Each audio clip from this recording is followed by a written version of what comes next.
দেবীপক্ষে একদিকে চলছে দিদির পাগলু ড্যান্স, হিতে কাটা ও দেবী বড়, আরেকদিকে চলছে নারী ধর্ষণ। দুয়ারে ধর্ষণ প্রকল্পের অন্তর্গত অলরেডি জয়নগর, পটাশপুর একের পর এক চলছে, চারিদিকে অসুরে ছড়াছড়ি। বাংলাটা কি ধর্ষকদের স্বর্গরাজ্য হয়ে উঠল? তার হবে নাই বেকান, হবে নাই বেকান। পুলিশ প্রশাসন, স্বয়ং মুখ্যমন্ত্রী যদি ধর্ষকদের ঢাল হয়ে দাঁড়ায়, সময়ে স্পটে পৌঁছাবে না, এফআইআর নেবে না, পক্সো আইন দিতে পারছে না, ইউটিউবারদের বিরুদ্ধে পক্সো আইন সাজিয়ে দিচ্ছে, কিন্তু যারা প্রকৃত দোষী তাদের বিরুদ্ধে হাত কাঁপছে। আর এরপরে সেই পুলিশ মন্ত্রী তথা মুখ্যমন্ত্রী বলছে যে 3 মাসে ফাঁসি চায়, অথচ কেস রেজিস্টারই হচ্ছে। এই ঘটনাগুলোতে সাধারণ মানুষ যাতে আন্দোলন করতে না পারে তাই তিনি বলছেন নেতা মন্ত্রীদের ফোঁস করতে, পুলিশকে বলছেন ফোঁস করতে, এবং এআই তথ্য খাড়া করছেন যে সব ফেক ভিডিও, সব ফেক, উনি রিয়েল, বাকি সব ফেক। তবে দিদির কথা কি আর না মেনে থাকতে পারে বঙ্গবাসী?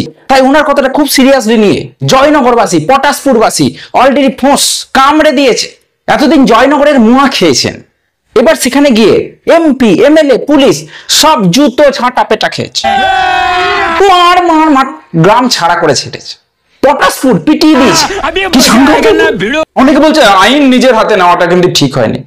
জসমিন দেশে ইয়াদাচার, যেখানে আইনের শাসন আছে সেখানে অবশ্যই আইনের হাতে তুলে দেওয়া উচিত, কিন্তু যেখানে আইনের শাসন নেই সেখানে সমাজ যখন তলানিতে, বিশ্বাস যখন কেলানিতে, আর প্রশাসনের যদি না ফেরে এখনো হোঁশ, তাহলে জনগণ তো করবে হোঁশ। আমরা শেষ করে দিন একদম এই ধর্ষক, যত রেপিস্ট, তোলাবাজ, কাটমানিখোর, গুন্ডা, মারতে মারতে বাংলা ছাড়া করো, এই রক্তচোষাগুলোকে শেষ করে দিন বাংলাটাকে। এই পাগলি আর তার দলবল মিলে কোন রাজ্যের মুখ্যমন্ত্রীকে দেখেছেন যে তার কাজ ফেলে 2 সপ্তাহ ধরে শুধু ফিতে কেটে বেড়াচ্ছে? কাজ নাই তো কি করবে? তবে গ্রাম জেগে উঠেছে, যেখানেই অন্যায় দেখবে গ্রামের মহিলারা স্বয়ং দুর্গা হয়ে নিজেই শাস্তি দেবে, কোনো কোর্ট আইন আদালতের পরোয়া করবে না। কারণ কোর্ট আইন আদালত পার্টির নেতা মন্ত্রীদের জন্য, সাধারণ মানুষের জন্য তারা অন দ্য স্পট ফেসলা করবে।